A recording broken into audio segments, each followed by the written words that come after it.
So what software is it best to create your logo in?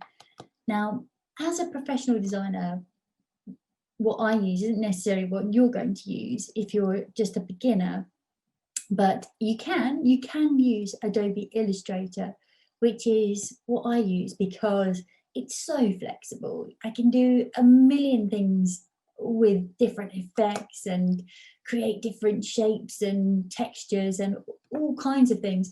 But then I've been using it for the last 25 years. So I think it's amazing, amazing software. But it's not for the faint-hearted. And I have had a good look around for you in terms of what would you use if actually you're not a professional, you're not going to do this for a living, and you just want to create your own logo. And I found a few things. One thing that I thought was pretty cool that I looked at was called Summit Soft. It's called the original Logo Design Studio Pro, but that's summitsoft.com.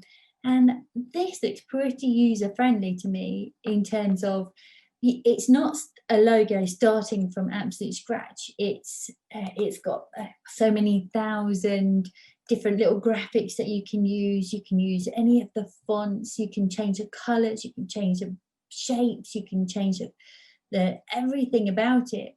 So this looks pretty good. It gives you complete control, and it does allow you to download the graphic at the end as an SVG file, which is so important. Whatever you're using, you need to get to the vector file, which could come in the form of a SVG. Sometimes it's a PDF, and sometimes it's an EPS file. But what it means is, as a vector file, that you can resize it to the size of a house, and it will still keep its quality.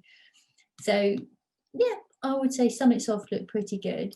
And there's another one that I looked at called Taylor Brands, and that's taylorbrands.com. And you start by entering the name of your company, and you choose your logo type, so what sort of thing you're looking for, select your font preferences, and then it kind of designs it for you, or gives you some options anyway, which you can then choose one and go in and tweak it and customize it and edit it a bit before you settle on the actual logo that you want. So that's quite good, especially because, you know, as a non-designer, you're not that graphic, not that arty, not that creative. So it gives you lots of options, which is always really, really useful. Or you could go for something like Hatchful by Shopify. And again, this is one of those places you go and it just gives you loads of pre-done logos, and you just pick one and modify it a bit. I'm not as keen on that type of thing because I just think that a logo should be unique. It should be yours. And there wasn't much really about, and I might be wrong because I haven't actually used it. I've just looked at the website, but you can't do a lot with it. So the logo is what it is. But, you know, if somebody else chooses that logo, somebody else is going to have the same logo as you. So from that perspective, it's not unique. You might run into a competitor with something very similar to what you have, which is why it's really great to create your own from scratch. You know, ideally, that is what you would do. You would come up with an idea on a piece of paper and a pen, and then you'd be able to transfer that. But you really need to create your vector graphic for that, which means that you might look at something called Boxy SVG, that they help you to create these vector graphics that I'm talking about. But yeah, I don't know if that looks really easy to use, but it does come with a ton of tutorials and lots of ideas, a big community with it. So potentially that could be something. And again, similar to that is something called Gravit Designer, which is designer.io. The thing that made me a little bit nervous about Gravit was that in the free version, it's all very good. You can export it as a PDF, but only at 72 or 150 DPI. And now that is known as low resolution. So that would be something that you would use on the web, on the internet, or online generally. But if you want to use something for print, then you really need something that is 300 DPI, because then you get the good quality crispness in the print, and it's not fuzzy and it's not blurry, or it doesn't look pixelated. And also with the free version of Gravit, you only get an RGB file, and RGB makes me a little bit nervous in logo design, because there are certain colors that can't be reproduced as a printed version, especially in the bright blues or the bright greens, that sort of color. When you convert that to a printable color, which would be CMYK, cyan, magenta, yellow, and black, it dulls it right down. So you would end up with two different color versions, the online and the print version. And consistency is key when you're branding. So really and truly, you want something that works, that is the same for both.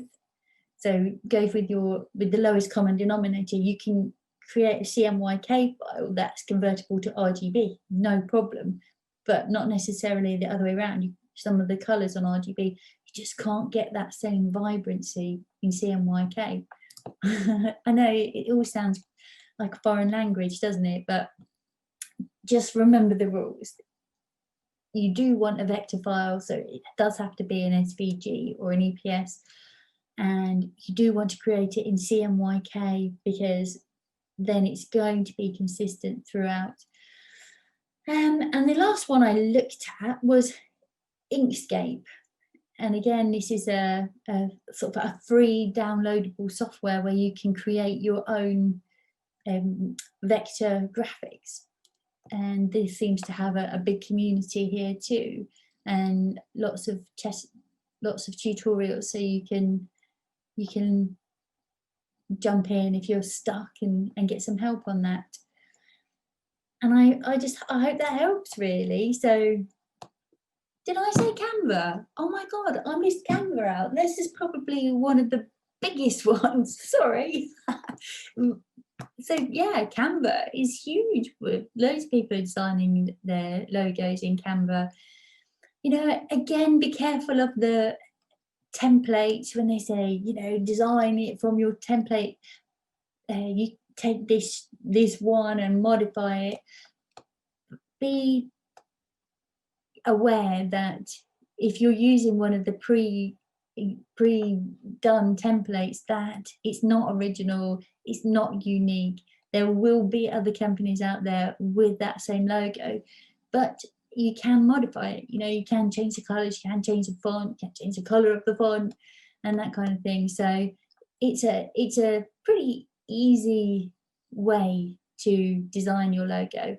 But again, be careful that it's going to be good enough quality. It really needs to be the SVG file. So those are the two main things to look out for when you're looking at software to design your logo. I hope that helps. I'll see you next week.